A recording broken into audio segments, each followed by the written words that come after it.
Je m'appelle Tristan Limoges. Je suis directeur des ventes pour une entreprise de suppléments alimentaires. Je m'appelle Marc-Antoine Ricard, je suis consultant marketing et publicité numérique. On s'est rencontrés dans un contexte d'affaires, en pleine pandémie, et on s'est découvert une passion commune pour les martinis. Aujourd'hui, on te propose des discussions de bureau sur des sujets variés en lien avec les affaires en format 5 à 7 virtuel. Assis-toi confort avec un drink, mets tes écouteurs. Bienvenue à Entre deux martinis.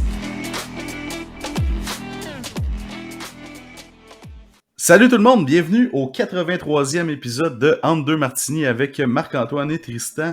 Aujourd'hui, 19 septembre 2022, enregistrement de notre 83e épisode par une belle journée d'automne pluvieuse. Ah ouais, vraiment.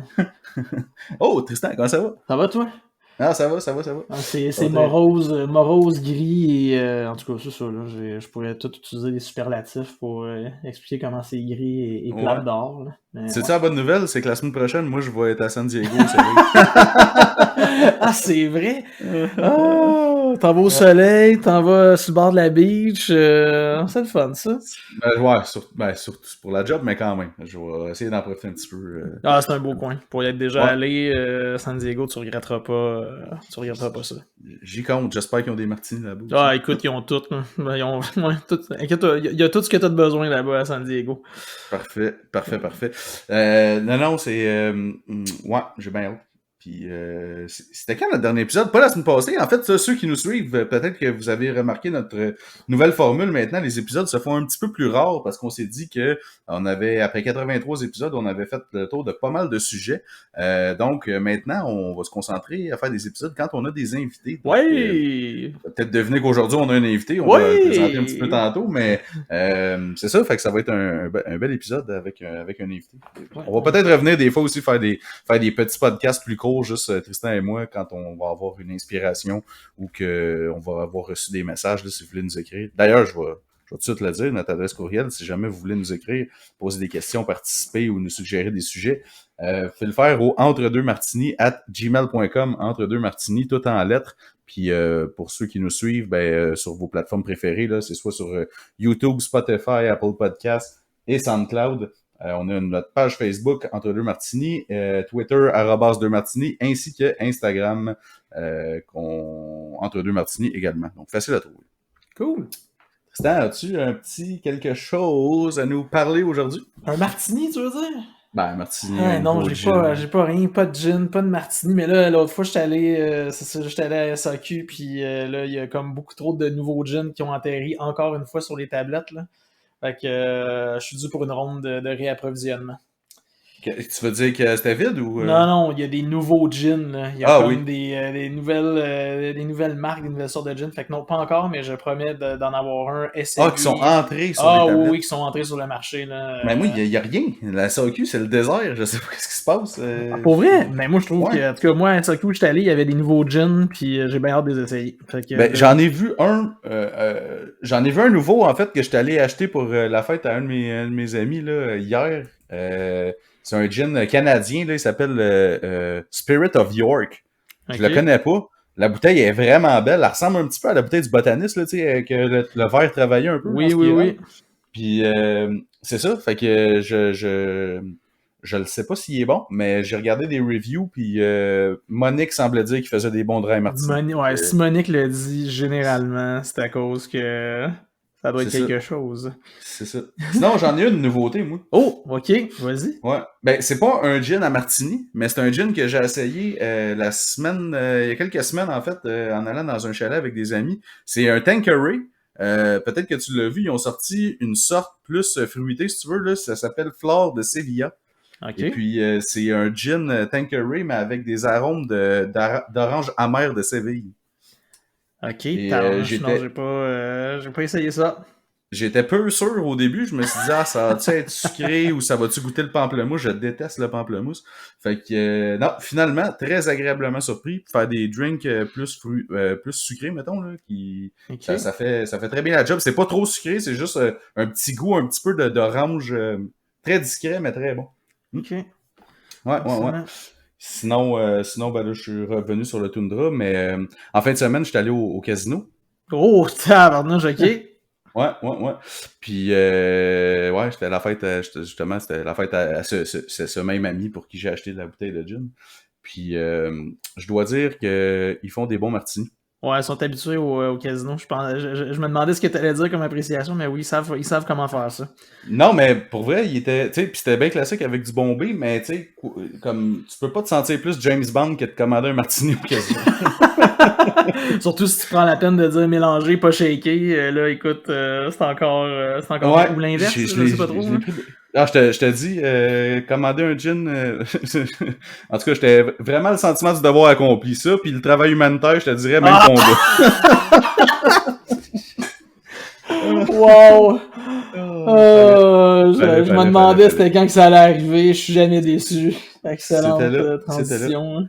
Wow. Mais ça pour dire que ouais, les martinis, en tout cas, étaient vraiment délicieux. Ils sont très bons. Pour vrai, là. Moi aussi, j'en ai déjà pris. En fait, les seules fois que j'ai pris de l'alcool au casino, c'était des martinis parce que t'essaies de pas trop. Au prix que ça coûte, t'essaies de pas trop en prendre non plus. Pour vrai, non. Vraiment, moins cher qu'au bar. Bien, honnêtement, là, 2 drinks, là, un gin tonic pour ma blonde et un martini pour moi, 20$ pour les deux. Quand même très raisonnable. Ouais, c'est raisonnable. OK. Ouais. Ils se reprennent ailleurs. Oui, non, c'est ça. Inquiète-toi pas, ils s'en reprennent ailleurs, ça, c'est sûr. C'est ça. Ouais. Fait que cette transition merveilleusement bien exécutée, un petit peu douteuse, mais quand même, m'amène à présenter, dans le fond, notre invité aujourd'hui, Simon Delorme, en fait, qui est, là, j'espère que je vais le dire comme il faut, là, je pense que ça va être un épisode assez incroyable, qui est chef adjoint, qui était chef adjoint de la sous-délégation de la Croix-Rouge à Alep en Syrie, donc qui fait du travail humanitaire. On est très loin du cadre très business qu'on prenait, mais on s'est dit justement maintenant on va recevoir des invités avec des parcours hors du commun, puis ça, je pense que ça en est un. De plusieurs horizons. Ouais, exactement. De plusieurs horizons. Fait que sans plus attendre, Simon, on va te demander d'ouvrir ton micro puis de saluer notre audience. Ouais, je tiens surtout à saluer la bonne transition. Casino avec le martini, avec c'est excellent. On n'est jamais déçus avec Marc-Antoine, ces transitions. C'est tout le temps extraordinaire, cousu de fil doré. Des fois, je suis moins sûr, mais en tout cas, c'est ça. Hey, ceux qui nous écoutent depuis le début savent que c'est jamais préparé d'avance. Non, puis surtout que des fois, c'est laborieux en chien comme travailler en transition, mais c'est correct. C'est ce qu'on appelle prendre un virage à 90 degrés. On passe par Québec pour aller à Montréal. Exactement. Mais ça lève deux, les gars. Bienvenue, Simon. C'est cool que tu sois là. Je pense que vous connaissez quand même bien, vous deux, en fait. Ouais, écoute, on a été au secondaire ensemble, quand même. Rien de moins. Fait que, ouais, on se connaît quand même depuis un bon moment. Des amis en commun qui allaient au secondaire, effectivement. Bon. Est-ce que j'ai bien présenté ton poste, là, dans le fond, chef adjoint de la sous-délégation de la Croix-Rouge à Alep en Syrie? Premièrement, il va falloir que tu nous expliques. Il y a pas mal de mots là-dedans, puis sous-délégation. Puis Alep en Syrie me semble pas un endroit très friendly, donc je sais. Non, écoute, tu l'as très bien présenté. C'est ça, en fait. Moi, je suis revenu de Syrie, ça fait un mois. J'ai fait quasiment un an là-bas, puis j'étais justement le chef adjoint de la sous-délégation d'Alep, qui est en fait une sous-délégation, c'est un bureau qui est responsable de nos activités opérationnelles dans le nord-ouest de la Syrie. Donc Alep, c'est la plus grande ville du nord de la Syrie, puis j'étais chef adjoint en charge des opérations, donc pour le Comité international de la Croix-Rouge, qui est une organisation humanitaire basée à Genève en Suisse, puis qui est probablement une des plus anciennes organisations humanitaires au niveau international. Effectivement, je pense que tout le monde sait c'est quoi la Croix-Rouge, mais... mais attends, moi j'ai juste... on a comme passé les traditions avant de rentrer dans le vif du sujet, puis pour vrai, j'ai genre 250 questions minimum là, à poser à Simon. Mais ouais, pour le drink... Ouais, c'est ça. Vous m'aviez demandé un drink. Moi, en fait, j'ai vécu au Pérou. J'espère que je ne vais pas copier ce que quelqu'un a fait déjà, mais j'ai vécu au Pérou dans le temps. Puis bon, vous connaissez, j'imagine, le pisco, effectivement. Donc, le drink traditionnel, je dirais, au Pérou, c'est le pisco sour. Mais il y a une variante aussi qui s'appelle maracuya sour, qui est en fait un pisco sour, mais avec de l'extrait de maracuya. Ça donne un petit goût différent. Donc, vous voulez que je donne la recette? Ouais, mais attends, avant que tu continues, moi, je suis... c'est quoi du maracuya? C'est quoi du Maracuya, pisco? c'est le fruit de la passion, en fait. Ah. Maracuya, c'est le mot, excusez, c'est le mot espagnol, en fait, sud-américain, je pense, pour fruit de la passion. Puis, Ok. puis c'est ça. Donc, pour les, si vous avez des gens qui sont vraiment connaisseurs des cocktails, là, dans votre podcast, c'est un peu comme un pisco sour, mais dans le fond, tu fais juste rajouter un peu d'extrait de maracuya, là, soit en bouteille ou soit directement, je sais pas comment dire, là, L'extrait du en fruit extrait, direct. là, ouais, c'est ça, le fruit direct, ouais, Puis exactement. le pisco, tu peux juste expliquer c'est quoi? Parce que Marc-Antoine, je pense qu'il sait pas, il avait jamais Attends, entendu c'est ça. pisco ou psycho? Pisco. Pisco, Pisco, pisco. ok. En fait, pisco, puis là, je suis vraiment pas un professionnel des alcools, puis j'étais allé à la distillerie, mais ça fait plusieurs années. Mais en fait, c'est vraiment un alcool traditionnel.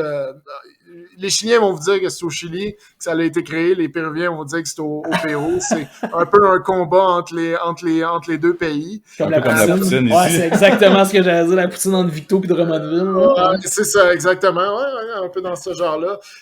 Écoute, si je me trompe pas, mais peut-être je me trompe, mais je pense que c'est fait à base de raisin. En fait, c'est un alcool fort, là. C'est un alcool qui peut, un peu comme du rhum, je te dirais, mais plus fait à base de raisin, si je me trompe pas encore une fois. Puis c'est ça. Donc, tu peux l'avoir, tu sais, vraiment plus pour des cocktails, donc tu sais, vraiment plus blanc, mais tu peux en avoir du plus raffiné. Puis tu peux acheter Donc, ça à la sac, là, ici. ouais, il y en a. Je pense qu'il y en a à sac. Normalement, il devrait en avoir. Après, tu sais, c'est comme n'importe quel alcool. Il y a plein de brands, plein c'est ça, de types. Donc, t'en as, tu sais, je pense, une bouteille, ça doit coûter 30$ dans les moins chers. Puis après, ben, t'en as des plus exclusives, là, que je sais pas si la sac les ont, mais au Chili, tu peux en trouver vraiment des assez exclusives, là. Ok, cool. Ouais. Fait que la recette, c'est, dans le fond, c'est ça, c'est comme, c'est sucré, là, un peu, comme drink. Ouais, c'est ça, ouais, c'est sucré. C'est sûr que faut quand même t'aimer le sucre. C'est une cuillère de sucre, une demi-cuillère d'eau, une demi-cuillère de pisco, un quart de cuillère de fruit de la passion, là, comme je disais, là, que ce soit en bouteille ou l'extrait du fruit lui-même. Deux cuillères de lime, puis un blanc d'œuf, puis 10 cubes de glace. Wow. Hmm. Écoute, même Wikipédia Ouais, ça- s'entend pas pour dire d'où ça vient, si ça vient du Pérou ou du Chili. Fait que c'est Ah non, je vous dis, effectivement. si vous voulez pas vous faire des amis, allez au Pérou, dites ça vient du Chili. Puis, vous faites le contraire, là, allez au Chili, dites ça vient du Pérou. Vous êtes sûr que vous allez vous faire mettre dehors du pays assez Visa cancellé. Ouais. Puis, ouais. Good. That's it. Fait que ça a l'air bon. Yes. Fait que, ouais, pour revenir à ce qu'on disait. Ouais. C'est quoi un chef adjoint de sous-délégation? C'est quoi une sous-délégation? Comme, qu'est-ce qui se passe? C'est quoi tu fais au day-to-day là-bas? Non, c'est ça. Ben, peut-être je peux commencer à parler juste rapidement de la Croix-Rouge, parce que je pense qu'on a souvent l'impression qu'on connaît la Croix-Rouge, parce qu'on connaît Croix-Rouge, on sait c'est quoi Croix-Rouge, mais en fait, la Croix-Rouge, c'est un mouvement qui a commencé au 19e siècle.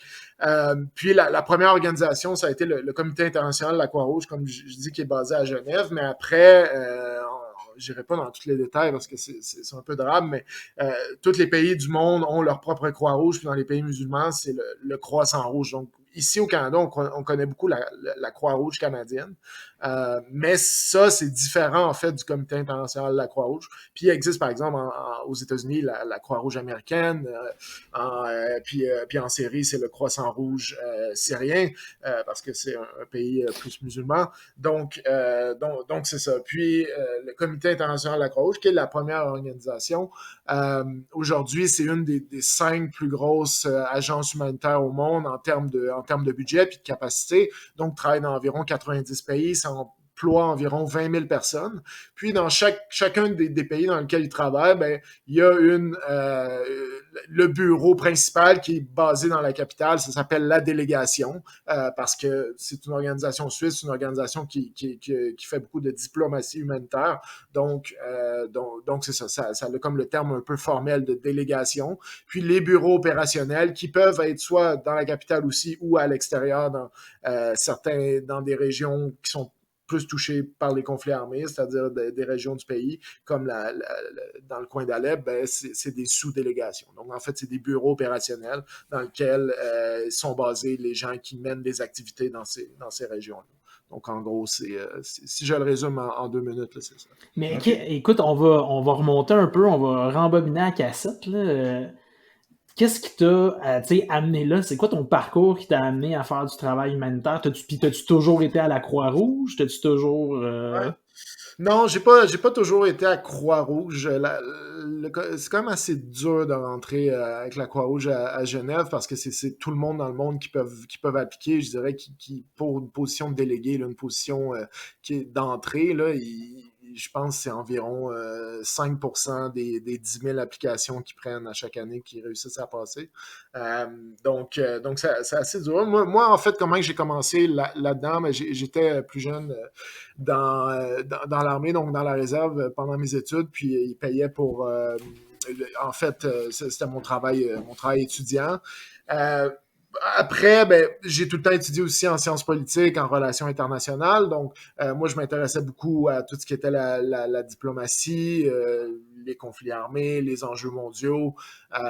Donc, je dirais que puis je voulais vraiment aller travailler ailleurs, à l'extérieur, pour vraiment avoir une expérience terrain qu'on dit. Mais donc c'est ça. Puis après, je me suis rendu compte plus tard dans mes études que peut-être que l'armée, ça correspondait un peu moins à qui j'étais. Puis je suis tombé sur, je sais pas si vous connaissiez l'ancien politicien Michael Ignatieff, qui est un très mauvais politicien, mais un très bon... ouais, je me souviens de lui. Un très bon académique, c'est ça, ouais. Il était chef du Parti libéral, il n'a pas passé, il a été battu par Stephen Harper, je me rappelle bien.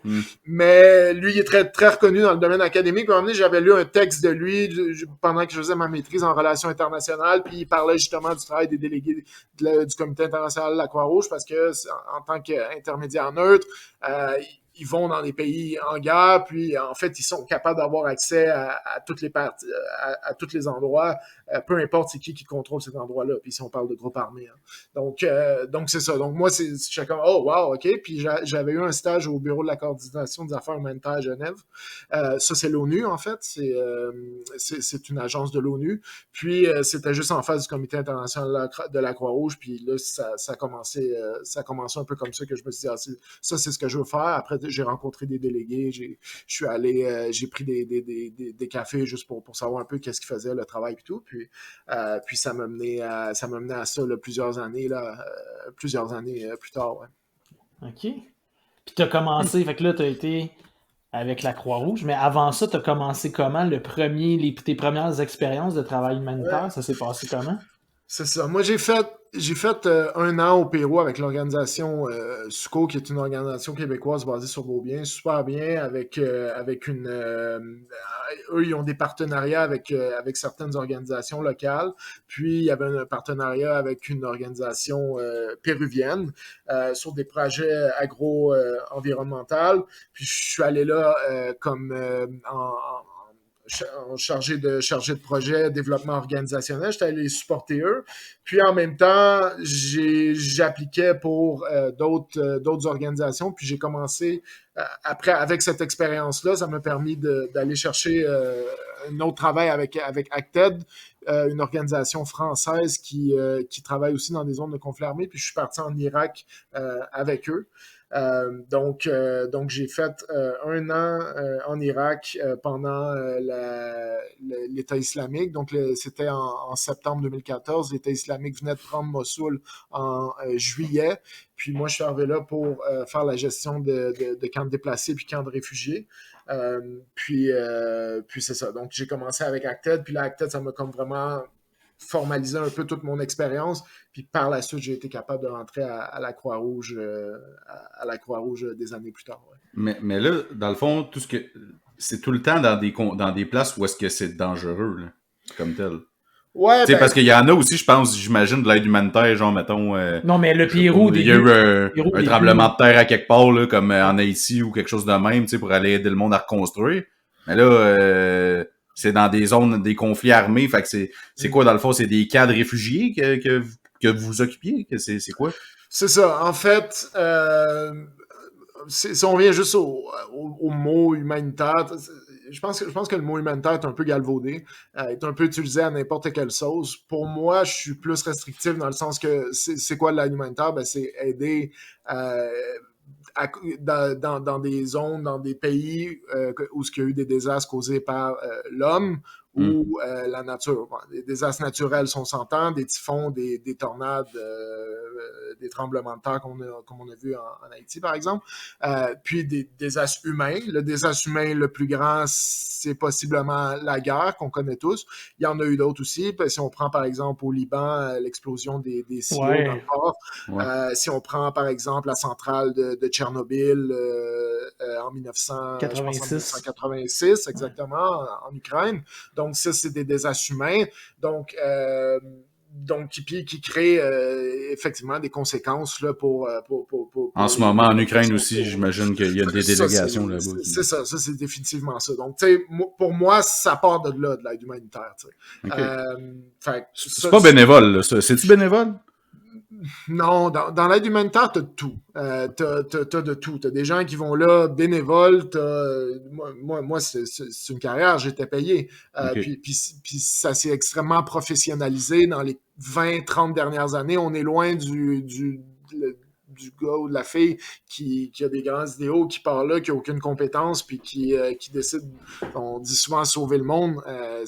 On est loin de ça. Là. On est très, très loin de ça. Maintenant, t'as des baccalauréats, des maîtrises, tu peux étudier là-dedans, t'as des formations professionnelles, t'as des instituts, t'as, par exemple, des centres de recherche comme l'Université d'Harvard, qui font de la recherche quasiment 24 heures sur 24 sur juste des enjeux humanitaires, puis le thème humanitaire. Donc, puis je nomme Harvard, mais quand je dis ça, c'est qu'il y en a plein d'autres dans le monde aussi. Ils ont des chaires de recherche. Donc tu sais, c'est assez extrême. C'est rendu une business un peu, l'aide humanitaire, là, de plus en plus, en fait. Là. Ouais, c'est ça. C'est rendu une industrie. Je dirais plus une industrie. Ouais, excuse, une industrie. Plus une industrie. Une business, je comprends ce que tu veux dire, mais plus une industrie dans le sens que ça s'est structuré. Comme je disais, il y a des procédures, des façons de faire, des choses comme ça. Ça doit être... Exactement, des standards. Donc ouais, c'est exactement ça. Oui, parce que des standards, parce que tu sais, là, en fait, deux choses. Premièrement, tu viens de dire que dans les universités, un peu maintenant, il y a des universités qui sont rendues un peu des pépinières à travailleurs humanitaires, parce qu'ils ont ils ont des départements, ils ont des facultés qui sont dédiées à ça. Mais en même temps aussi, même tantôt, tu disais que, si j'ai bien compris, être sélectionné pour être, mettons, à la Croix-Rouge, c'est quelque chose quasiment de contingenté. On peut quasiment utiliser ce mot-là. Hein. Ouais. C'est ça, c'est qu'il faut savoir aussi c'est quoi le spectre de travail humanitaire. Tu sais, comme je disais, dans l'humanitaire, tu as des petites organisations locales ou même internationales, très peu organisées, très peu structurées, où ce que tu es très peu payé, mais avec énormément de gens qui ont du cœur, qui font ça pour des raisons extrêmement précises, puis que ça vient souvent de leur valeur. Puis ça, je dirais que ça, c'est comme un bout du spectre, puis l'autre bout du spectre, ben, tu as les énormes agences onusiennes, par exemple le Programme alimentaire mondial ou le Comité international de la Croix-Rouge, l'UNICEF, le Haut Commissariat aux réfugiés, qui, eux autres, ben, c'est des machines en tant que telles, c'est des administrations, puis c'est sûr que pour travailler... Mais ça, c'est toutes des ONG, là. C'est ça. Après, le terme ONG, eux, c'est des organisations internationales. Okay. Les ONG, ça serait plus, comme je te nommais, les petites organisations. Mais t'as un spectre. Après, t'as des ONG beaucoup plus grandes. Je vais vous nommer, j'imagine que vous connaissez Save the Children, par exemple, CARE, Action contre la faim. Donc ça, c'est des ONG qui sont, je te dirais, dans le milieu du spectre. C'est pas des grosses agences onusiennes. Ils ont des énormes capacités, travaillent dans des dizaines de pays. Ils n'ont pas non plus le budget des grosses agences onusiennes, mais c'est pas non plus des petites organisations locales avec très peu de moyens. Puis ici, quand je dis très peu de moyens, je ne sais pas diminuer, hein, c'est juste souvent la réalité là, qu'en termes financiers. Mais c'est qu'ils roulent sur, ils ont une structure, mais ils roulent sur des levées de fonds, des choses comme ça qui sont plus. Tandis que les grosses onusiennes, ils fonctionnent sur l'argent qui est donné par les pays dans leur contribution. C'est plus ça. Hein. Oui, c'est ça, exactement. Puis souvent aussi un rôle maintenant, beaucoup plus des grosses agences onusiennes, ça va être de redistribuer l'argent à ces petites ONG-là qui sont sur le terrain, qui connaissent beaucoup plus les réalités locales ou aux ONG internationales. Les agences de l'ONU, là, dans les, je dirais, 20 dernières années, ont beaucoup. Avant, ils implémentaient beaucoup. Maintenant, ça s'est grandement réduit, puis ils font affaire comme un peu s'il faisait affaire avec des sous-contractants. Il implémente encore beaucoup, là, par exemple, le Programme alimentaire mondial, mais maintenant, la réalité, c'est qu'il y a beaucoup de cet argent-là qui va, ça dépend toujours des pays, des contextes, blablabla, mais qui va justement à ces petites organisations-là. La Croix-Rouge, c'est-tu comme l'ONU aussi qui régit ça? Ou... Non, c'est ça. La Croix-Rouge, comme je disais, c'est un mouvement, c'est à part, c'est régi par ses propres conventions. C'est indépendant complètement. C'est indépendant subventionné par des dons, genre, juste des dons. En fait, le Comité international de la Croix-Rouge à Genève est subventionné encore beaucoup par des pays. Parce que ces pays-là sont signataires des conventions de Genève. Donc, si vous avez entendu parler des conventions de Genève, c'est quatre conventions de Genève. Maintenant, il y a 3 protocoles, mais on n'ira pas là-dedans parce que c'est quand même assez drame. Mais en gros, c'est les lois de la guerre. Puis, donc c'est ça. Donc, le Comité international de la Croix-Rouge est financé par des pays. Il est financé aussi ou supporté d'une façon ou d'une autre par les Croix-Rouges nationales. Puis ça, c'est beaucoup relié à l'expertise locale du CICR. Quand je dis CICR, c'est le Comité international de la Croix-Rouge. Donc, beaucoup, c'est ça, supporté soit financièrement, soit en termes techniques, par exemple par le déploiement de spécialistes pour supporter ces opérations. Mais oui, puis maintenant, je te dirais, là, puis ça, c'est un... Tu sais, quand on parlait de où est-ce que ça en va l'humanitaire, puis les chaires de recherche, puis tout. En gros, comme dans n'importe quoi, beaucoup plus, le monde humanitaire tend à s'ouvrir de plus en plus pour recevoir de plus en plus de fonds des corporates, en fait, des business, puis essayer puis ça fait extrêmement... je dirais... Mais il y a quelque chose d'un peu... il peut y avoir du lobbyisme puis un peu du trafic d'influence, je veux dire, là, la minute où les industries privées commencent à se mettre le nez là-dedans aussi. Là. C'est plus en termes de valeur. Est-ce que, par exemple, une entreprise comme Lockheed Martin pourrait financer une organisation humanitaire? Surtout qu'elle fait des avions pour la guerre en même temps. Exactement. C'est exactement ça.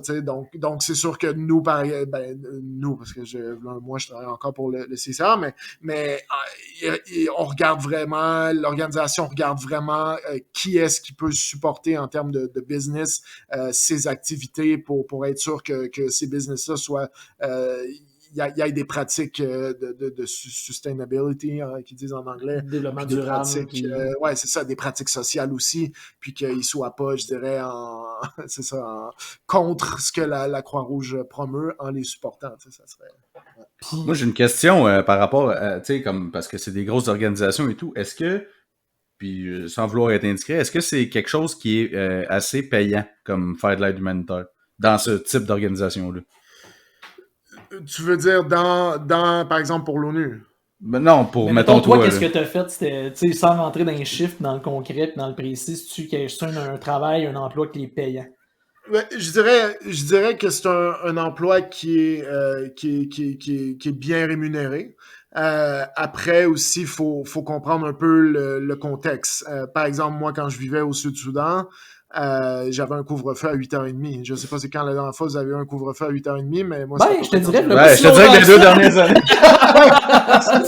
C'est vrai qu'avec Écoute, si tu veux qu'on en parle, on peut rentrer là-dedans aussi. Ouais, c'est vrai, hein, maintenant.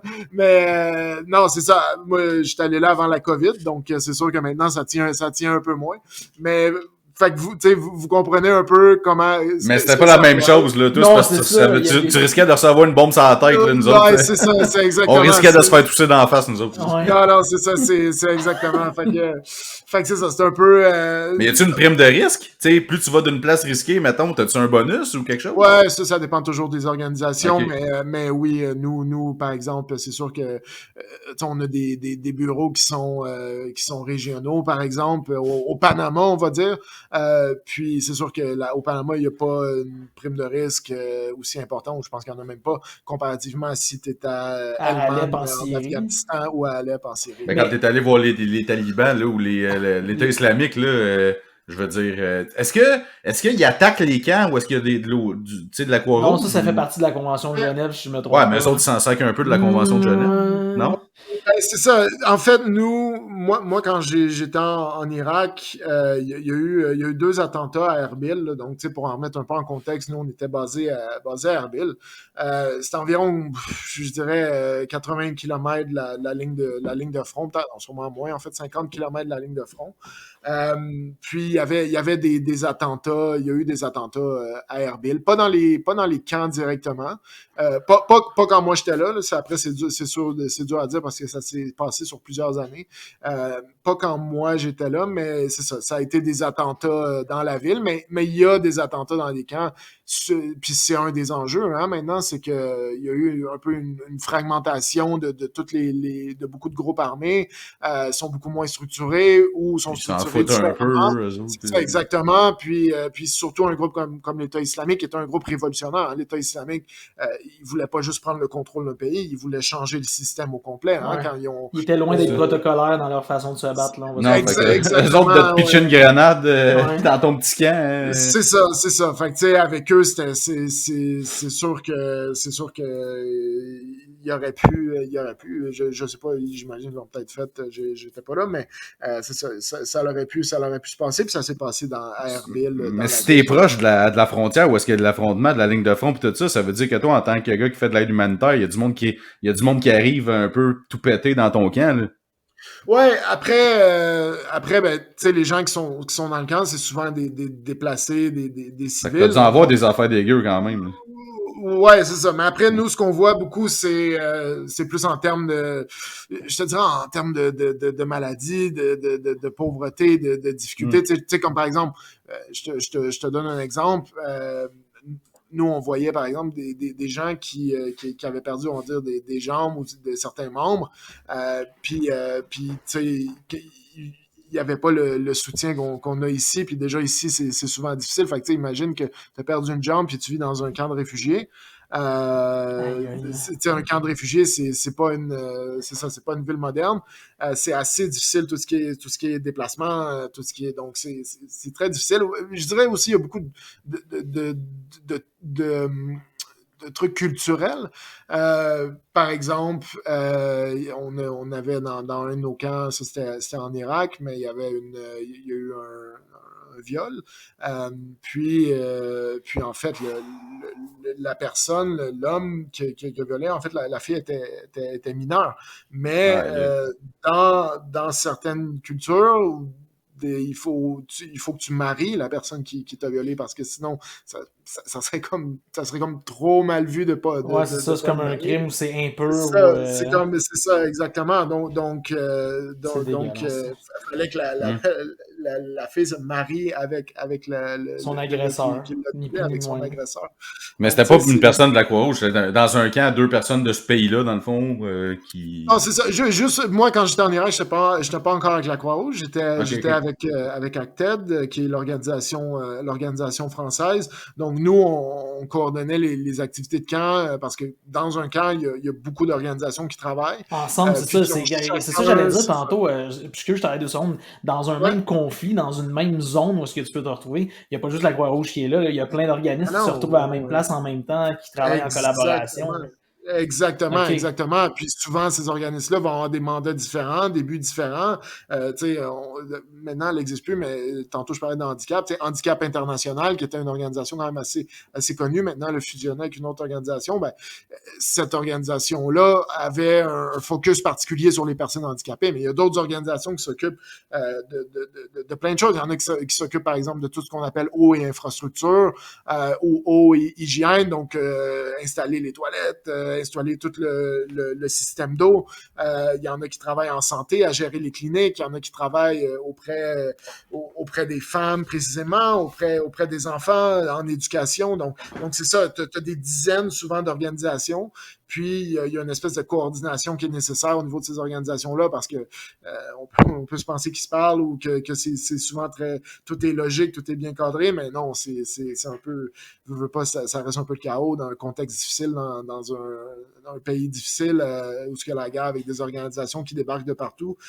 C'est souvent très, très chaotique. Vous avez peut-être pas non plus les mêmes manières de procéder, mettons, tu sais, y a-tu des conflits inter-organisations des fois?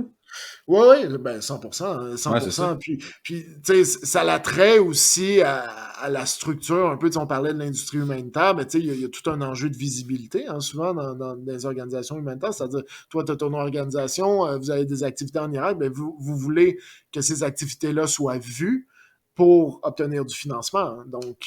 Donc c'est souvent un enjeu parce que là, certaines organisations peuvent se battre pour de la visibilité, pour attirer le financement, hein. Donc, c'est une des problématiques du secteur, puis de la façon qu'il est structuré, malheureusement. Mais il y a aussi énormément de collaborations qui se font, puis c'est souvent, tu sais, les gens qui travaillent dans le métal, c'est des gens de cœur, tu sais, donc euh, ils font ça, tu sais, pour aller travailler dans un pays en guerre, dans un pays où il y a eu des destructions à cause d'une catastrophe naturelle.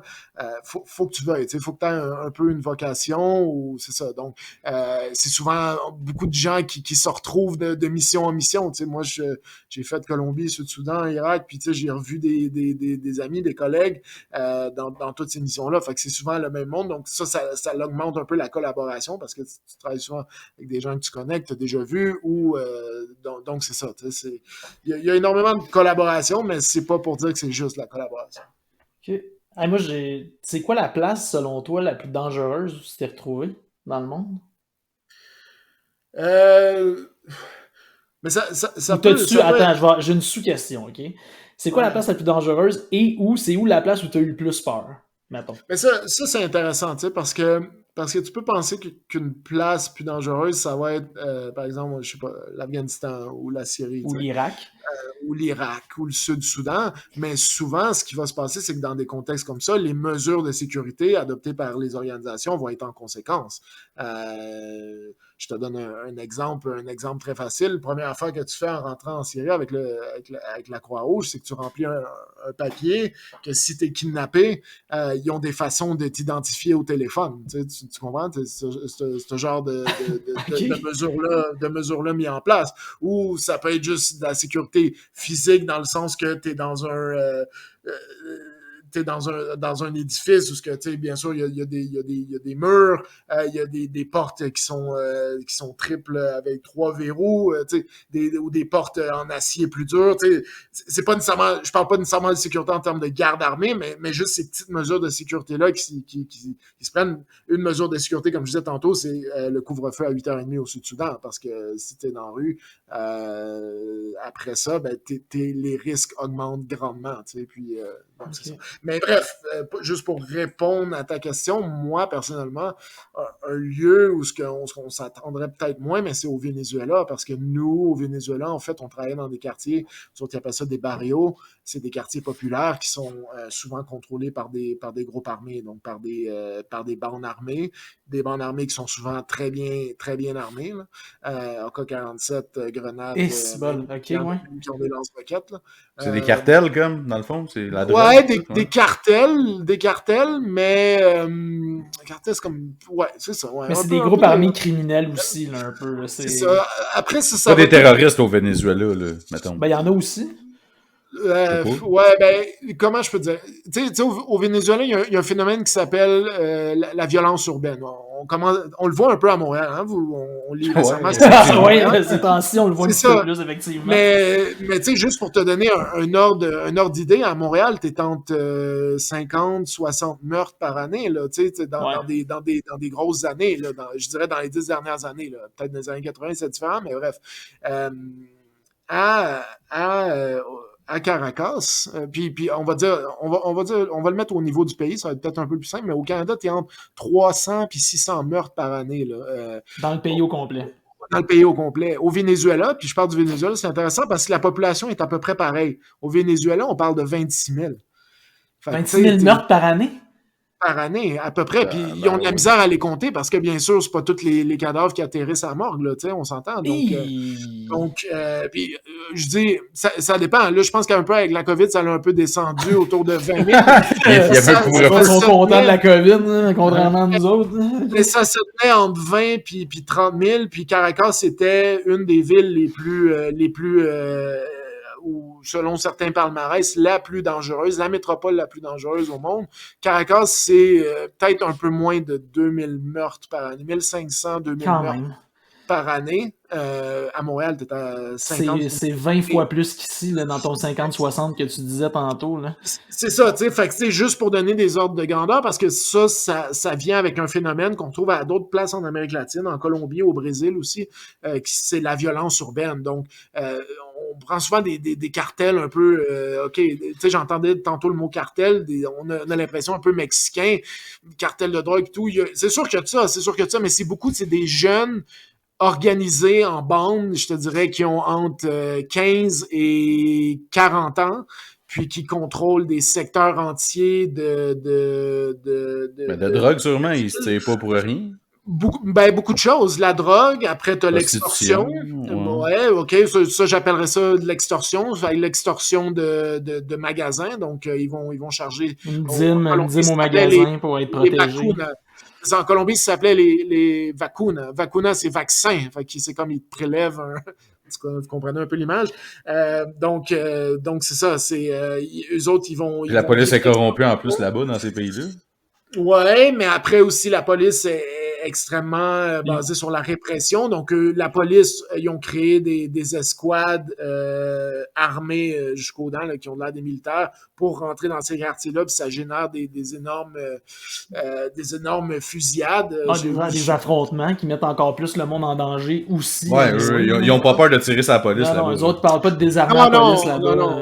Non, exactement, c'est ça. C'est réellement, tu sais, quand je parle de ces jeunes-là, je disais des AK-47, tu sais, ça se tire, tu sais, ça va tirer sur la police, là. Je pourrais vous envoyer des vidéos, c'est assez, c'est pas ce qu'on voit souvent à Montréal, là. Donc, ouais, c'est ça. Puis ça fait toute partie d'un énorme phénomène qui s'appelle la violence urbaine. Puis nous, ben, c'est ça, Comité international de la Croix-Rouge, ben nous, on travaillait dans ces zones-là. Puis c'est ça, mais étant donné que t'es avec des jeunes, sont souvent drogués, tu sais, comme par exemple...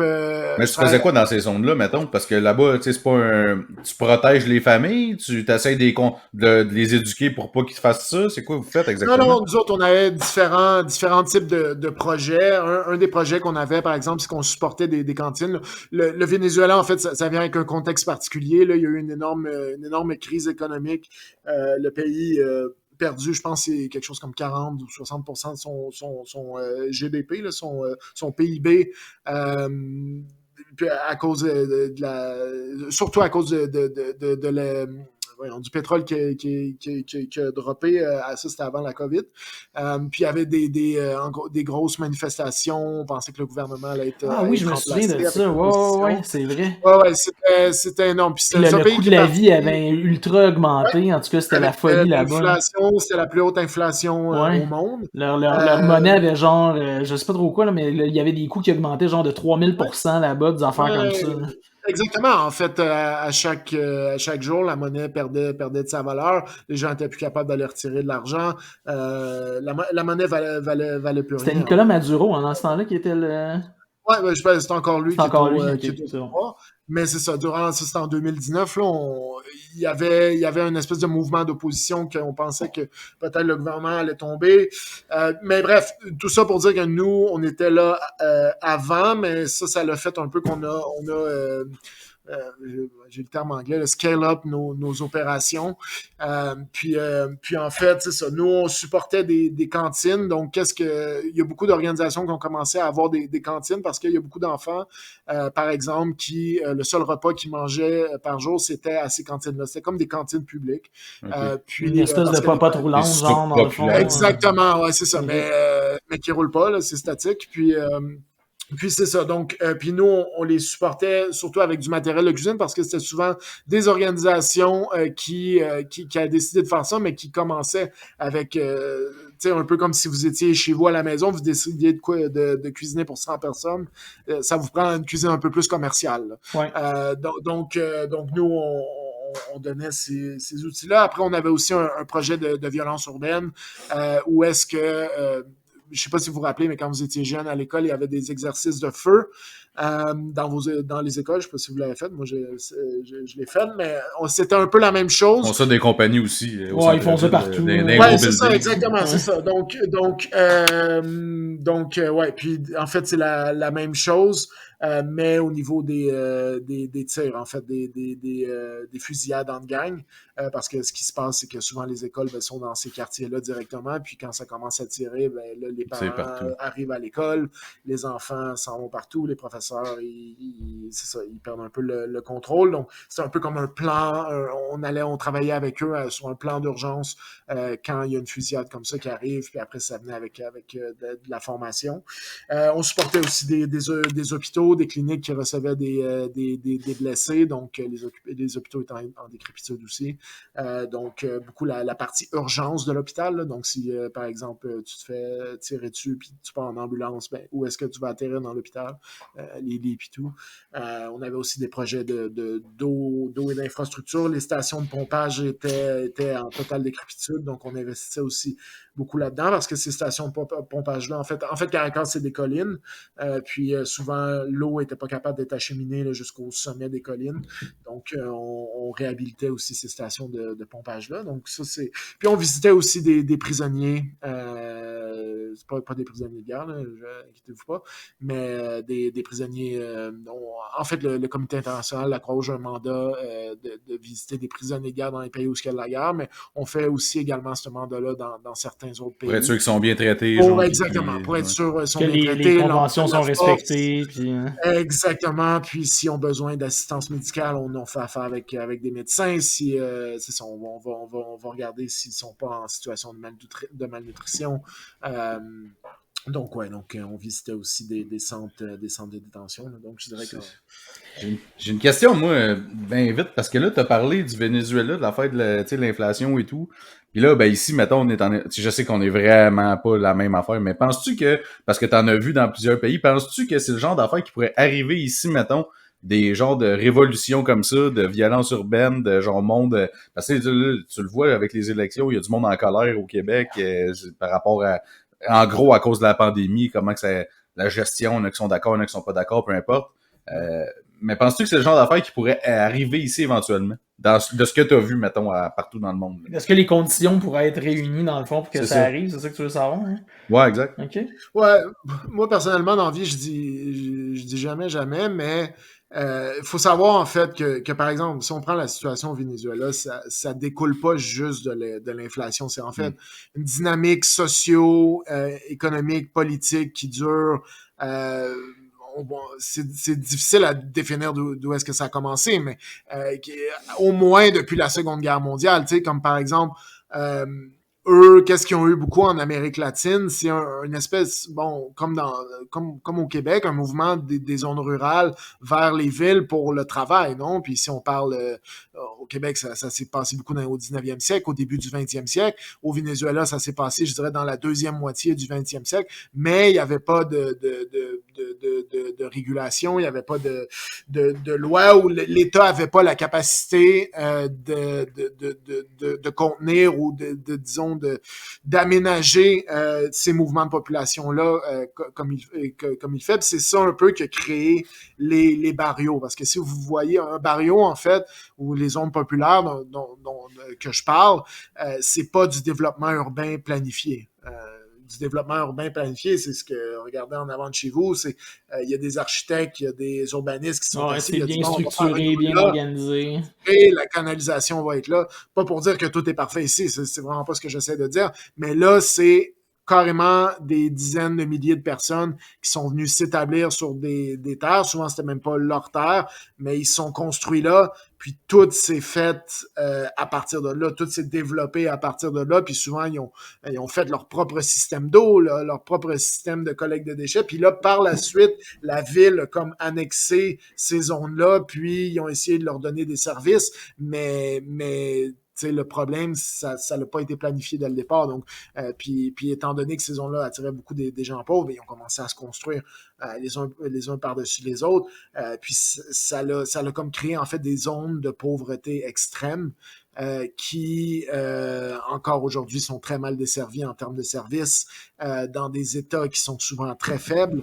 Ça, c'est ça. Donc je veux pas dire que je veux pas dire que jamais ça va arriver au Québec, mais je en pense ce moment, on est loin de ça. Je pense on est loin de ça, puis c'est mal connaître l'Amérique du Sud que de penser que ce qu'on voit peut-être actuellement au Québec, c'est similaire à ce que eux ils vivent. Non, eux autres, ça vient de beaucoup plus loin.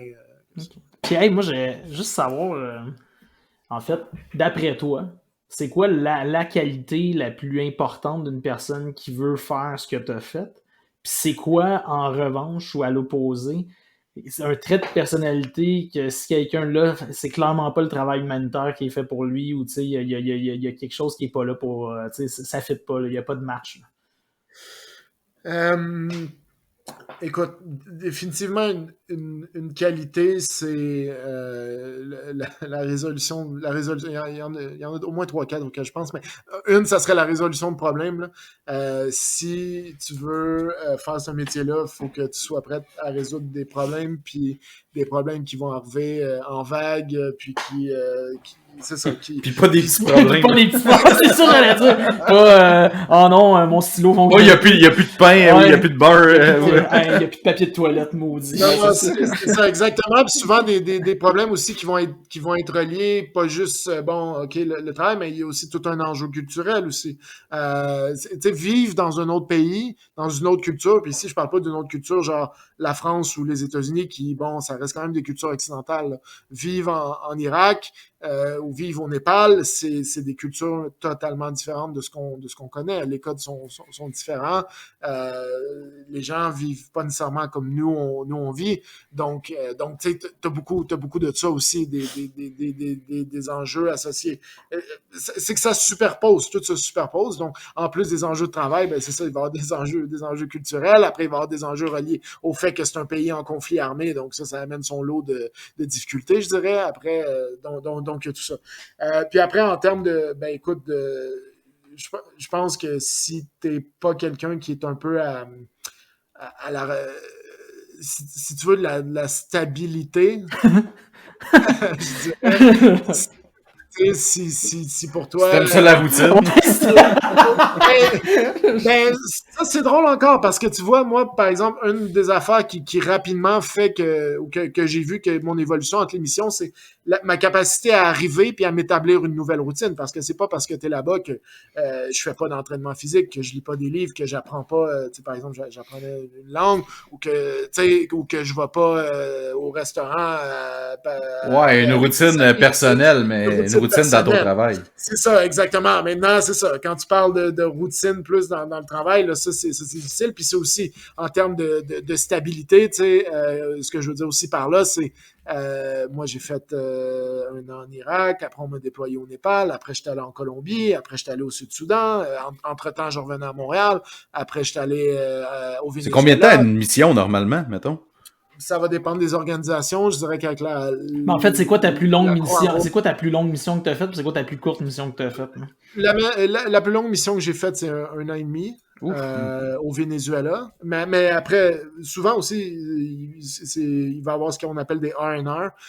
Ça dépend des pays. Justement, ça a souvent un rapport avec le niveau d'insécurité, comme tu parlais tantôt, Marc-Antoine, je pense. Ouais. Mais tu vas avoir des vacances aux 6 à 12 semaines, dépendant des organisations, dépendant du niveau d'insécurité. Ou est-ce que là, tu es très...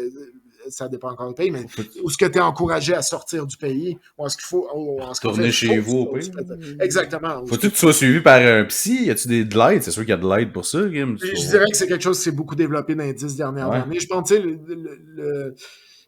sais, tout je dirais, un peu ce mouvement-là qui est venu de faire attention à sa santé mentale, ça l'a aussi atteint le domaine humanitaire, bien sûr, parce qu'avant, écoute, tu avais encore aujourd'hui, j'imagine que c'est dans certaines organisations, mais des travailleurs humanitaires qui, tu sais, quand tu as fait Afghanistan, Congo, puis Yémen. T'en as fait combien? Oui, ma prochaine question, c'est exactement ça. As-tu calculé le nombre de missions que tu as faites? Ouais, j'en ai pas fait tant que ça, je pense, mais je les ai pas mal toutes nommées. Écoute, t'as des gens que ça fait 20 ans, ils les ont toutes faites, là, tu sais, moi, il y a beaucoup d'endroits où je suis pas allé, mais comme je disais, moi, j'ai ma dernière c'est en Syrie, avant au Venezuela, avant j'étais au Sud-Soudan, avant en Colombie, avant au Népal, avant en Irak, puis j'ai fait aussi le Pérou. J'étais allé en Palestine un peu aussi, donc Fait que t'es à 7-8 à peu près missions que t'as Ben, c'est faites. ça, de toute façon, ça dure un an et demi, je veux Ouais, dire. ça va vite Tu aussi. Mais c'est peux ça, pas en avoir c'est fait ça. 50 non plus. T'as des organisations qui souvent, là, je dirais 6 mois. 6 mois, là, en bas de 6 mois, c'est souvent parce que tu es un spécialiste puis ils ont besoin de toi pour quelque chose de vraiment précis. Mais si tu vas avoir un minimum d'impact, c'est pour moi 6 mois, même des fois un an, tu ressors après un an et tu es comme oh mon Dieu, ok, ça a passé vite. T'sais. Puis comment tu fais pour avoir une famille? T'as-tu une famille? Tu sais, parce que ça doit être tough là, quand même, tout le temps partir de même. Puis, Ben, ça, c'est tout le temps la partie compliquée. Hein, c'est ça. c'est ça qui est drôle. Quand je reviens à Montréal, la discussion. Bon, j'ai 35, là, j'imagine que vous avez à peu près ça. La discussion ici, c'est le prix de l'immobilier. Puis quand moi, je suis en mission humanitaire, la discussion, c'est est-ce que tu as une famille, puis comment tu fais pour tout faire marcher ça. Ouais. Donc, c'est souvent la difficulté. Souvent, ça va être des gens qui vont avoir des partenaires directement dans l'organisation ou qui font le même travail. Parce qu'avec des enfants, c'est pas facile, j'imagine. C'est ça. Après, il y a, là, je vais parler pour la Croix-Rouge, mais il y a beaucoup de perks qui vient. Bon, on a parlé tantôt des conditions du salaire, blabla, mais ils mettent beaucoup de. Par exemple, ils vont payer l'école pour tes enfants. Si tu vas dans une mission qu'on appelle des missions famille, comme je disais, là, c'est pas toutes les missions non plus qui sont au Yémen ou en Syrie. Il y en a où tu peux amener tes enfants, ta famille, comme par exemple en Colombie. Ben, ils vont payer pour le transport de ta femme, tes enfants, l'école. Donc c'est ça, il y a du support qui est donné à ce niveau-là.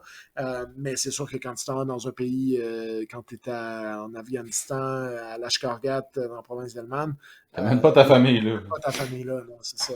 C'est ça. Y a-t-il une mission que tu aurais aimé faire et que tu n'as pas faite? Ça, c'est vraiment une bonne question, je trouve. Oui. Ben, écoute, tout ce qui se passe en Ukraine, là, j'aurais vraiment aimé ça aller en Ukraine en ce moment. Ouais, J'avais ça, c'est pas envoyé grand mon monde nom. qui dirait ça en ce moment, mais ok. Non, je sais, mais quand ça a commencé, j'avais envoyé mon nom, mais c'est ça, malheureusement, je suis en Syrie, puis l'organisation était comme, ouais, ben là, on a comme besoin de toi en Syrie aussi. Fait que j'ai pas été. Ça veut pas dire que j'irai pas dans le futur, mais ouais, je pense que l'Ukraine, c'est vraiment un endroit où j'aurais aimé ça aller. Ok. Ouais. Mais non, c'est ça. Puis aussi, ben, tu sais, ce qu'il faut pas oublier, parce qu'on parlait un peu de la famille, ben, c'est les breaks. Là. Moi, par exemple, quand je pars en mission, on dirait que je pars un an en mission, mais quand je reviens, je prends souvent 2, 3, 4 mois de congé. Ta vie est différente aussi. Tu vois pas souvent les choses de la même façon parce que quand tu es en mission, ben, tu as très peu à te préoccuper. Je veux dire, je me préoccupe pas de mon compte de taxes qui va rentrer. Là. Dans le sens, souvent le téléphone va être payé par l'organisation, souvent tu vas être dans une résidence de l'organisation. Fait que tu n'as pas à te préoccuper de ce genre de choses-là. Tu payes-tu de l'impôt? Ben, ça dépend encore une fois d'un million de facteurs. Là. Ça, je pense qu'on pourrait juste faire une émission entière sur les impôts. Mais c'est ça, tu sais que tu as moins de préoccupations, je dirais, de la petite vie, mais tu as plus de préoccupations de travail.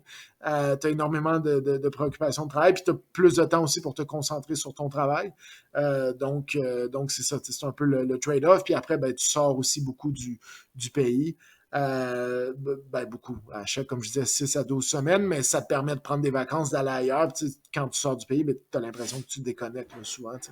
Moi, c'était ça. Puis prendre des longs breaks entre les missions, c'est aussi un truc, là, parce que sinon, comme je disais, là, je connais des gens qui ont fait Yémen, Congo, Afghanistan, back-to-back. Là, tu fais 3 ans de ça. Tu ressors de là, on parlait de santé mentale. Là, c'est difficile de se réhabituer à la vie normale là, quand tu reviens. Tu dois sursauter au moins des petits bruits. Ouais, ben tu sais, c'est ça. Puis c'est dans le cliché. Tu sais, comme par exemple, moi, ça me le fait.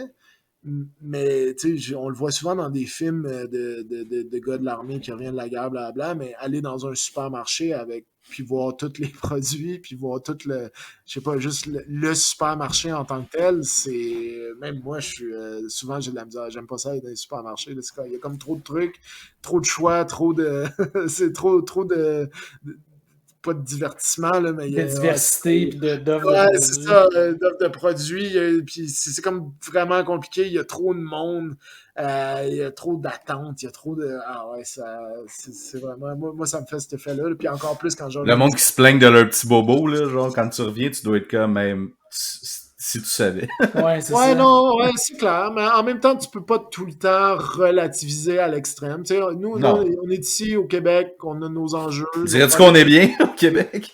Oh, je dirais que oui, je dirais Tu sais, qu'on comme est ceux, bien. mettons, qui disaient qu'on était dans une dictature pendant COVID, là. Non, c'est ça. Moi, je dirais qu'on est bien. Après, ça veut pas dire qu'on n'a pas nos enjeux, tu sais, à notre niveau, puis tu sais puis c'est correct aussi que tu sais, on aille justement des différentes opinions, puis qu'on soit capable c'est ça, de discuter de ces enjeux-là. Mais c'est sûr que les enjeux sont pas pareils qu'ailleurs. Puis c'est tant mieux pour nous autres, mais on peut pas non plus tout le temps. Ça, c'est une affaire, je pense, que j'ai appris au début. C'est sûr que je revenais après ma première mission, j'étais comme ah ouais, ici, tu sais, pourquoi on se plaint, blablabla. Mais après, tu commences à comprendre, t'es comme non, tu sais, c'est aussi important, je sais pas, là, tu sais, genre juste la place de l'automobile à Montréal. Est-ce qu'il doit y avoir plus de place pour l'automobile ou plus de transport en commun? Puis là, tu passes sur l'actualité, puis tu écoutes la radio, puis ils parlent de ça, ben, c'est correct, c'est nos enjeux actuels. C'est ça en ce moment. C'est nos La place enjeux, de la mais on culture s'entend au que c'est pas des Québec. enjeux de vie ou de mort comme certains pays et certaines régions du monde peuvent le vivre au quotidien. Non. Non, exactement. Mais en même temps, c'est correct. On est dans une société où est-ce qu'on est rendu là, puis qu'on peut se permettre de penser à des choses là, puis tant mieux. Pour moi, pour vrai, c'est tant mieux. Tant mieux si on parle c'est les enjeux de la culture, les enjeux du français.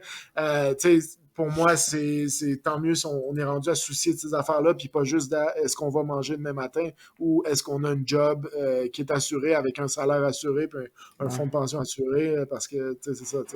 C'est sûr qu'en série, les conversations, c'est pas nécessairement la même chose. Tu sais, t'as été beaucoup dans Écoute, là, on s'entend, là, dans un peu la souffrance, un peu dans la détresse, tu sais, dans toutes Je veux pas, c'est un peu le quotidien quand tu te retrouves dans ces endroits-là, tu sais, d'être tout le temps en relation d'aide, de tout le temps aider les gens parce qu'il y a des problèmes justement à régler, puis c'est pas parce que tout est up la vie. Mais malgré tout, es-tu capable de, tu sais, tu vois-tu de l'optimisme dans tout ça? As-tu été capable de sortir tout le temps de ces situations-là, puis de revenir en étant optimiste pour la suite des choses? Mais c'est ça qui est. Je te dirais que ça dépend des pays. C'est ça ce qui est intéressant. Tu sais, souvent, on va travailler, puis le backdrop, le fond de ça va être bon, comme tu disais, tu sais, beaucoup de misère, de tristesse. Tu sais, le fond de tout ça, quand tu es dans un pays comme le Sud-Soudan, où il y a eu une guerre, le fond est triste. Hein? Tu sais, il n'y a personne qui va être hop la vie, puis il n'y a pas des nouvelles entreprises techno qui vont s'établir dans la capitale. Là, tu sais. Ouais. Mais ben, je dis ça parce que quand tu reviens ici, on parle de ça, c'est un enjeu. Ouais. Donc, mais tu sais, quand on fait nos projets, nos programmes, puis qu'on est capable d'avoir un impact direct sur la vie du monde, puis qu'on est capable de justement changer un peu leur style de vie, leur mode de vie, ou d'un peu d'alléger les souffrances. Tu sais, souvent, on parle de sauver des vies. Hey, dans toute mon expérience humanitaire, là, sauver des vies, tu sais, comme on va dire, comme un chirurgien cardiaque le fait, comme un ambulancier le fait quand il amène la personne à temps à l'hôpital, on parle de, je sais pas, 1% de mon travail. Là. Tu sais, nous, c'est beaucoup plus... En anglais, ils vont dire alleviate suffering, c'est alléger la les souffrance, minimiser les effets. C'est ça, exactement. Tu sais, c'est beaucoup plus dans ces optiques-là. Quand on faisait des travaux de réparation dans une station de pompage d'eau pour qu'il y ait 20 000 personnes de plus qui aient accès à l'eau, qui aient un meilleur accès à l'eau, tu viens pas de sauver leur vie, tu viens juste d'alléger un peu l'espèce de misère. D'améliorer leur qualité de vie. D'améliorer leur qualité de vie. Puis ça, c'est quelque chose de très important à comprendre parce que tu sais, beaucoup les gens tu sauves des vies, ouais, ok, mais pas vraiment, tu sais, c'est pas direct comme ça. Puis tu sais, Mais par exemple, j'étais au Sud-Soudan, on a fait des évacuations de blessés armés en hélicoptère. Puis là, on a sauvé des vies. T'sais. Oui, le gars qui a reçu 6 balles, puis qu'on est en train d'évacuer par hélicoptère, qu'on amène à l'hôpital, là, lui, on lui a sauvé la vie directement. T'sais, c'est plus dans ce sens-là. Donc ouais. Puis, mais tout ça pour revenir à ta question, puis dire que, en fait, c'est ça, ces petites choses-là, ces petites actions-là qui sont positives, ça c'est cool. Ça génère vraiment un sentiment d'accomplissement, un sentiment de bien-être, puis ça, c'est vraiment le fun. Je peux peut-être te donner un exemple, mais on était en Colombie, puis le travail qu'on fait, c'est souvent de rétablir le contact entre personnes qui sont séparées par la guerre, donc des gens qui sont partis. Puis, qui fait partie un peu de ce travail-là, ben c'est souvent en Colombie, il y a 70, je pense que c'est autour de 70 000 personnes disparues dues à la guerre, donc qui sont possiblement morts, très probablement morts, puis qui sont enterrés à plusieurs endroits. Puis il y avait un endroit où est-ce qu'on savait qu'il y avait une personne qui était en relation, qui était dans la famille d'une famille qui nous avait approchés. Puis en fait, on était capable avec notre accès, parce que cette région-là était contrôlée par un groupe armé, on était capable d'aller sortir les restants, les restes mortels, les ossements, puis de l'identifier avec le forensic, avec l'Institut médicino-légal, puis après de dire à cette famille-là, voici les ossements de votre membre de famille, puis ils ont été capables de compléter leur processus de deuil. Écoute, ça a l'air petit, c'est extrêmement petit, c'est une goutte d'eau dans les 70 000 personnes qui sont disparues, puis qu'il y en a beaucoup là-dedans qu'on ne retrouvera jamais, mais pour cette famille-là, ça a fait une différence, puis pour une famille qui a perdu quelqu'un, c'est-à-dire qui n'est pas 100% convaincu que la personne est morte. T'sais, quand il y a une personne qui est disparue, souvent, c'est est-ce qu'elle va revenir, est-ce qu'elle va pas revenir? Ben, ça nous permet de justement d'apporter cette petite légèreté-là, je veux dire. Nuance-là, de légèreté, ouais. Aider cette famille-là à compléter son processus de deuil. Après, il y a plein d'autres exemples que je pourrais donner, mais tu sais, ça, c'est un travail qu'on était capable d'accomplir. Quand même, ouais, je pensais pas tout ça. C'est quand même impressionnant. Oui, mais là, en plus, c'est ça, il y a beaucoup d'histoires que je pourrais raconter aussi, parce que ce qu'on a été impliqué, tu sais, en Colombie, moi, une des choses qui m'a... J'étais vraiment fier de travailler pour la Croix-Rouge, c'est notre implication au niveau du processus de paix qu'on a eu, parce que on a du temps pour une autre histoire? Ouais, vas-y, écoute. Comme tu veux, mais en gros, j'écoute, je vais essayer de la raconter quand même assez rapidement, mais en gros, les FARC, qui est Fuerzas Armadas Revolucionarias de Colombia, qui était le groupe armé principal contre le gouvernement. Révolutionnaire, puis très... Exactement, qui a maintenu une guérilla d'environ, je pense, une 50aine d'années, ou 60 même, contre le gouvernement de Colombie, qui a fait, justement, qui a généré, je pense, c'est autour de 100 000 morts, 70 000 personnes disparues. J'ai pas les chiffres exacts, là, je les ai oubliés, ça fait plusieurs années que j'étais allé en Colombie, mais bref, tout ça pour dire que en fait, eux sont rentrés dans un processus de paix, puis ils étaient en fait amenés à La Havane pour négocier avec les gens du gouvernement. Puis en fait, c'est le comité international, la Croix-Rouge, qui était chargé de transporter les hauts responsables de la FARC à La Havane pour les négociations de paix, parce que nous, on avait accès à leur zone depuis plusieurs années pour notre travail humanitaire, pour nos différents projets, pour ce qu'on faisait. Donc, ils nous ont demandé à nous de faire un peu le transport comme intermédiaire neutre, en fait. Donc, comme acteur neutre au conflit. Puis, ça faisait qu'on transportait beaucoup les chefs de cette guérilla-là. Puis, moi, l'année que j'étais là, en fait, l'année que j'ai été déployé au Venezuela, c'était en 2016, donc c'était l'année qu'ils ont signé le traité de paix.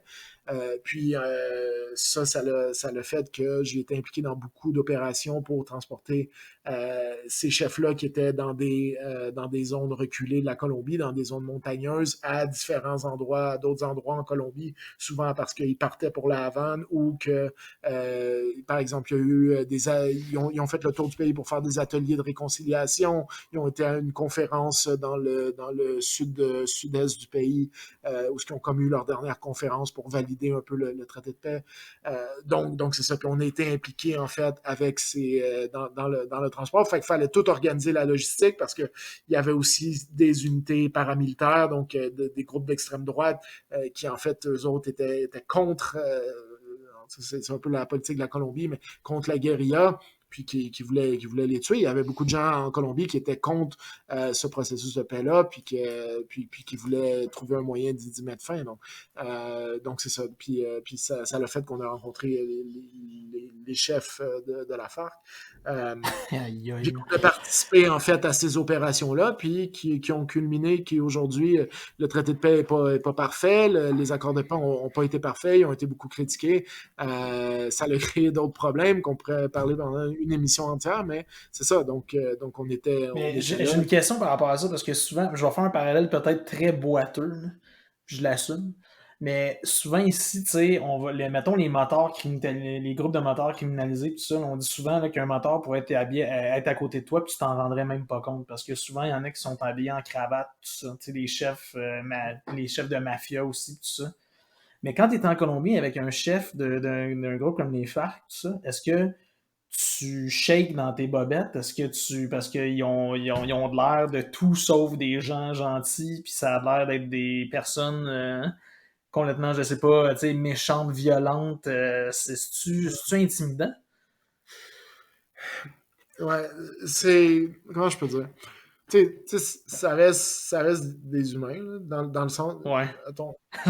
Avec pas d'émotion, mais ça reste des humains. Ça dépend de t'es qui toi, tu sais. Nous, on était la Croix-Rouge, fait que j'ai jamais eu de problème, tu sais, mais j'aurais pas aimé être une personne contre qui qu'il y en avait, tu sais, Ou d'arriver dans la rue face à face avec lui par un mauvais concours de circonstances, mettons. Là. Ouais, mais c'est pas non plus si on rentre dans des discussions beaucoup plus politiques, mais ces gens-là, s'ils en ont après toi, tu veux pas être contre eux, tu sais, dans le sens, j'imagine, c'est un peu comme les motards, tu sais. Donc, tu sais, tu vas parler à une victime des FARC, les FARC sont rentrés chez eux, ils ont brûlé sa maison, ils ont tué sa famille, il va te dire c'est les pires au monde, tu sais. Ouais. Nous, on rencontrait ces victimes-là. Puis, on rencontrait aussi les gens de la FARC. Donc, tu sais, nous, on avait un peu la balance parce qu'avec nous, il était pas comme ça. Mais ça reste que c'est des gens qui ont fait partie d'un groupe armé, qui pendant des années, qui ont souvent été, ils ont commencé très jeunes, des gens de zone rurale. Ils ont été recrutés très jeunes. Puis, ils ont été endoctrinés aussi. Ou tu sais, la FARC, c'est une idéologie beaucoup plus communiste, marxiste, de gauche extrême. Donc, ça serait Québec solidaire si les choses s'envenimaient, mettons. Genre. Ouais, je veux pas trop rentrer là-dedans. J'irai pas jusqu'à dire ça. On n'a pas. Okay. C'est parce qu'après, ça va avec beaucoup de la culture aussi. Puis, tu sais, en Colombie, la Colombie, c'est un pays fascinant, tu sais, mais c'est un pays aussi très violent, extrêmement violent, où ce que nous, c'est pas nécessairement une culture de violence qu'on a. Si, par exemple, tu as lu 100 années de solitude de Gabriel Garcia Marquez, ça parle de ce que c'est la Colombie, l'essence de la Colombie, le réalisme magique, quand il l'exprime. Il y a beaucoup de ça, tu sais, comment un pays aussi beau, avec des gens aussi nice, peut être aussi violent par moment. Tu sais, ça reste ça. Nous, au Québec, c'est pas tant notre culture, je te dirais. Ouais. Ça veut pas dire qu'une culture se transforme pas, mais c'est ça. Donc ouais. Mais tu sais, juste pour te... Tu sais, mettons, moi, je suis arrivé, je pense que c'était en mai. Je suis arrivé en Colombie. Puis moi, j'étais à Monteria, qui était une ville, en fait. Puis 2 mois après, nous, on travaillait dans une zone, puis on essayait de rencontrer le chef local des FARC. On était dans une zone contrôlée par eux. Puis un jour, je suis dans un petit village sur une colline, on va dire 5-6 heures d'une ville, je te dirais, d'une moyenne taille, là, d'une ville comme on dirait Drummondville ou Victoriaville, c'est pas une grande ville. Okay. À 15 heures d'une grande ville, je suis très loin. Là. Si je vous montrais, si je vous montrais sur la map, c'était où? Il n'y a pas de touristes qui vont là. Okay. En général, il n'y a pas de touristes qui vont là. Puis Puis c'est ça, puis j'étais assis là, je prends un café le matin, puis il y a quelqu'un qui vient me voir en moto, puis il me dit il y a quelqu'un qui veut te rencontrer. Fait que là, je suis comme oh, OK. Qu'est-ce qui se passe? Fait que, tu sais, il dit écoute, je reviens dans 10 minutes. Fait que là, tu sais, je vais voir, moi je travaille avec des collègues, je suis comme OK, ouais, apparemment, il y a quelqu'un qui veut nous rencontrer. Puis, puis c'est ça, donc je travaillais avec ces collègues-là, la personne revient 10 minutes plus tard, je suis comme OK, ben là, tu vas me suivre en moto. Fait que là, toi, t'es dans ton camion, là, tu le suis en moto, puis lui, il t'amène dans le bois, puis il t'amène dans la colline, tu sais. Ouf. Là, tu sais pas trop là, où est-ce que ça s'en va, tu sais. Puis on continue un 20-30 minutes là-dedans. Puis maintenant, on arrive à un croisement de route. Puis il vient me voir, puis il dit ouais, là, tu vas attendre ici, là. Puis fait que là, lui, je le vois, il s'en va en moto. Puis là, nous autres, on est dans le milieu de nulle part en Colombie, dans le milieu c'est des collines, c'est la jungle. Euh, puis on attend. Puis là, il y a un avion qui se pointe au-dessus. Puis c'est pas un avion commercial parce qu'il commence à faire des cercles autour de nous, tu sais. OK. Il fait des cercles. Fait que tu te dis, OK. Puis là, moi, j'étais avec un collègue colombien qui a 20 ans d'expérience, qui était fabuleux. Puis il dit, ah, check ça, c'est un avion espion, tu sais. C'est un avion du gouvernement, là. OK. Puis tout ce que je te parle, c'est pendant le processus de paix, tu sais. Puis c'est ça. Puis on attend là environ 30 minutes. Puis, tu sais, moi, je suis comme, OK, s'il se passe quelque chose, on est extrêmement long. On a un téléphone satellite, mais tu sais, c'est pas comme s'il y a quelqu'un qui allait venir nous chercher. Non, c'est ça, c'est pas. Mais c'est ça. Donc c'est ça. Puis on attend. Puis là, tout d'un coup, il y a un autre gars en moto qui revient. Puis il dit, OK, suivez-moi. Puis on est rentré. C'est quoi, ils prenaient des photos avec l'avion, genre en haut en tournant en rond, quoi? J'imagine, je pourrais pas dire, mais j'imagine, ouais, c'est souvent ce qu'ils font. Ils veulent savoir qu'est-ce qui se passe là, parce qu'ils savent que c'est des zones contrôlées par les FARC. Puis c'est ça. Donc là, la personne, elle vient me rechercher. Une autre personne en moto, puis il m'amène, puis là, on rentre dans le camp de la FARC, le camp militaire. Là, puis là, c'était la première fois là, que j'y voyais vraiment avec des habits militaires. Puis là, t'es vraiment dans leur camp, puis il m'amène au chef, puis là, on commence à discuter d'un enjeu. C'est sûr, c'est parce que c'est secret ces camps-là, puis ils veulent pas justement que peut-être les cartels sachent chez où pis ces affaires-là. Ben, exactement. Puis là, il était comme déjà plus relax, on va dire, parce qu'il était en processus, justement, il y a tout ce processus de paix-là. Puis, tu sais, le processus de paix s'est fait, je pense que c'est sur 5 ans ou 3 ans. Tu sais, ils ont commencé les discussions, là, 5 ans avant, puis après, ben là, il y a eu plusieurs, OK, on va à la Havane, là, ça marche pas. Tu sais, un processus de paix, ça se fait jamais au bout de... C'est long, là, quand même, là, tu sais, donc c'est ça. Puis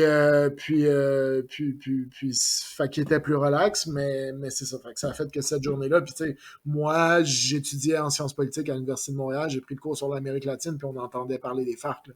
Puis quelques années plus tard, ben, c'est moi qui parle avec le dirigeant de la FARC du coin sur des enjeux puis humanitaires. C'est nous autres, c'est toujours centré sur l'humanitaire, mais c'est ça. Puis dans un camp de la FARC dans le milieu de la Colombie, fait que j'étais comme oh wow, fait que ça c'est le niveau du Comité international de la Croix-Rouge en Colombie qui peut se rendre que une organisation que ça fait 60 ans qui est dans le pays puis qui a su générer de la confiance. Puis d'ailleurs, une des premières choses qu'il me dit, c'est moi, un délégué comme toi, j'en ai rencontré un en 1983. OK. OK. Ouais. Je suis en 1986, là, tu sais. Ouais, OK. Il a rencontré un gars de la Croix-Rouge quand lui était plus jeune, parce que lui il était plus âgé, il était dans la cinquantaine passée. OK. Fait que c'est ça, tu sais. Fait que, il rencontrait des délégués de la Croix-Rouge dans le temps, avant que je sois né, tu sais. Donc, tu sais, ça te donne un peu le niveau, puis c'est justement aussi, tu sais, souvent, la différence entre des petites ONG puis des grandes organisations, tu sais, ça dépend tout le temps, tu sais, je veux pas stéréotyper non plus, mais, tu sais, souvent, des petites ONG, à cause du financement, puis tout, ça a tendance à naître rapidement, à disparaître, parce que là, ils n'ont plus de financement, ça dépend, ça vient passer. Les grandes organisations comme la Croix-Rouge, ben, ça fait des dizaines puis des dizaines d'années qui sont dans certains pays, puis on est tout le temps en interlocution avec une variété d'acteurs, fait qu'on est capable de générer de la confiance, puis ça donne quoi? Bien, ça nous donne accès à des zones qui peuvent être fermées pour d'autres organisations, ou donc c'est ça.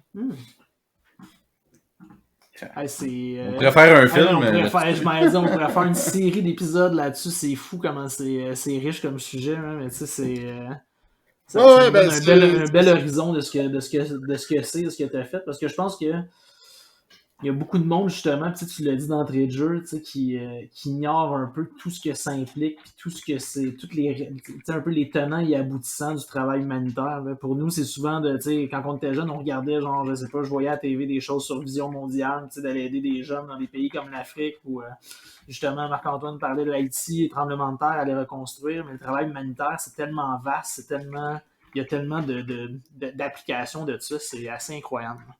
Puis Vision mondiale, il me semble qu'il n'y avait pas un genre de mini-scandale là-dessus. Ouais, il y a un scandale là-dessus. Hein. Ah, c'est ça. Ouais, je pense Vision mondiale, puis tu sais, je sais de quoi tu parles parce que je suis né au Québec, puis tu vas le dimanche matin, tu regardais la TV, puis tu voyais les jeunes enfants africains, puis tu sais... Avec des mouches sur eux autres, puis... C'est ça, ça a énormément évolué. Ça, je dirais que c'est vraiment pas le meilleur. Comme je disais, ça s'est extrêmement professionnalisé, l'humanitaire. On est loin comme je disais, de la petite personne qui a des grosses idéaux. C'est pas que c'est pas correct d'avoir des idéaux, hein. C'est jamais ce que j'ai voulu dire, s'il y en a qui pensent ça, mais c'est juste qu'il faut être professionnel, il faut avoir quelque chose à amener aussi, des compétences techniques, une expertise, pour être capable de faire ça. Puis c'est souvent la difficulté. Hein. Ces organisations-là recrutent des gens avec de l'expertise. Puis quand tu commences dans ce milieu-là, ben, tu n'as pas beaucoup d'expertise. Fait que, moi, par exemple, j'ai fait des cours en gestion de projet. Puis après, j'étais allé au Pérou. Puis j'ai fait du volontariat en Palestine aussi, avec le Croissant-Rouge palestinien. Donc, toutes ces expériences-là que je suis allé me chercher, ben, ça a contribué aussi à bâtir l'expertise. Puis ils veulent aussi des gens qui sont capables de vivre à l'étranger, peut-être dans des situations qui sont différentes, vous comprenez, des situations qui sont c'est ça, qui sont exceptionnelles, puis parce que vivre, il y a une différence aussi entre voyager puis vivre dans un autre pays, puis quand tu vis dans un autre pays, ben la culture, tu l'as pas pendant 2 semaines, tu l'as pendant 1 an, il faut que tu sois capable de fonctionner là-dedans. De t'imprégner de ça, puis de vivre avec ça. Faut que tu sois un peu caméléon, je pense. Faut que ça doit être une des qualités que tu as besoin, là, ça doit être caméléon. Hein. Oui, exactement, ouais, très bon point, puis aussi de respecter les traditions locales. Tu peux pas te présenter n'importe comment, puis tu sais, justement, beaucoup au Moyen-Orient, quand j'étais en Irak, la façon que tu vas parler aux gens, la façon, par exemple, au Moyen-Orient, c'est beaucoup être... Moyen-Orient, c'est très rare, je veux pas trop... mais en Syrie, par exemple, c'est de pas d'être trop direct non plus, savoir faire passer ton point par différentes façons sans culpabiliser la personne, tu sais.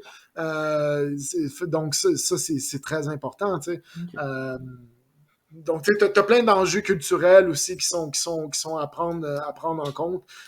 J'étais au Sud-Soudan, puis le commissionnaire, ben lui, il parlait en anglais comme moi je vous parle. On parle en français, mais on parlait fluide en anglais.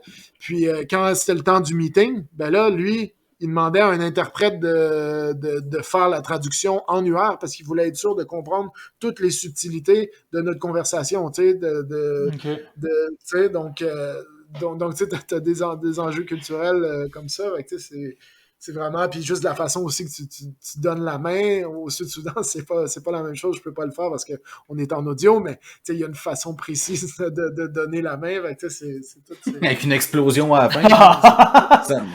Mais en fait, j'ai comme passé en le disant, mais c'était... Tu vois ce que je veux dire? C'est un peu du profilage, là, ce que tu viens de dire. Là. Non, mais tu comprends, tout le monde a compris ce que je voulais dire. La bonne vieille poignée de main avec les gens à la fin. Ouais, c'est ça, avec le point. Là. Ouais. En tout cas, mauvaise blague.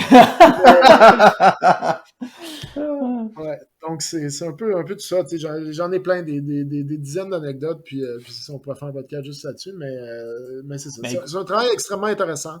Un travail qui est avec des défis, mais un travail qui vient aussi avec beaucoup de comment je peux dire, de contraintes sur toi-même, puis disons, de choix dans la vie qu'il faut que tu sois un peu conscient que tu prennes aussi. Okay. Tu reviendras nous en parler. Écoute, je pense j'avais 250 questions, j'en ai 250 de plus. Là. Mais en tout cas, on a une contrainte de temps, nous autres aussi. Fait que, voilà. Mais ouais, non, c'était franchement intéressant. Ben oui, écoutez, puis quand vous voulez, puis merci beaucoup de m'avoir reçu à votre podcast, c'était super. Cool. Ben merci à toi d'avoir accepté l'invitation. Pour vrai, c'était vraiment en fait un épisode de 1h23, je pense que c'est dans nos plus longs épisodes. Nos plus enrichissants parce que ça a pas arrêté 5 secondes. Non, c'est ça. Genre, on dirait que je me sens comme dans un film d'action. Ouais. Un film d'espionnage. Ouais. Fait que, écoute, ben, d'habitude, on donne les coordonnées des gens, mais là, je veux dire, ça me surprendrait que quelqu'un t'appelle pour faire du travail humanitaire ici, étant donné que t'as pas comme une business comme telle, mais... Non, mais après, tu peux... mon LinkedIn, là, Simon Delorme, je devrais pas être difficile à trouver sur LinkedIn. C'est ça. Simon Delorme, Chalifou sur LinkedIn. Simon Delorme Chalifou, on va se rappeler de toi. Merci encore une fois. Merci d'avoir été là. Ouais, très enrichissant. Super. Puis, Tristan, toi, là, tu ferais-tu un mot de la fin? J'imagine que t'en as plus. J'ai à peu près 27 mots de la fin, mais écoute, non, je trouve que c'est... mon mot de la fin, ça veut juste de dire que c'est un peu pour ça qu'on le fait, je pense, le podcast aussi. C'est pour des espèces de discussions comme ça où on apprend. Puis je trouve que ça élargit un peu notre vision sur le monde. Ça amène une perspective différente sur le monde. Puis des gens qui font ça, comme ce que Simon a fait, c'est essentiel. Ça en prend. Puis, ça c'est clair. Ouais, j'ai bien aimé ça. Moi aussi, pareillement. Yes. Fait que, merci encore une fois, Simon. Merci, Tristan. Puis, écoute, sur ces belles paroles, on va se dire, on va vous souhaiter un bon podcast des bons martinis. Puis, on va se dire à la prochaine, en fait, mais qu'on ait un autre invité ou qu'on décide de faire un petit sujet, juste Tristan et moi. Yes. Fait que, merci. Salut. Bye.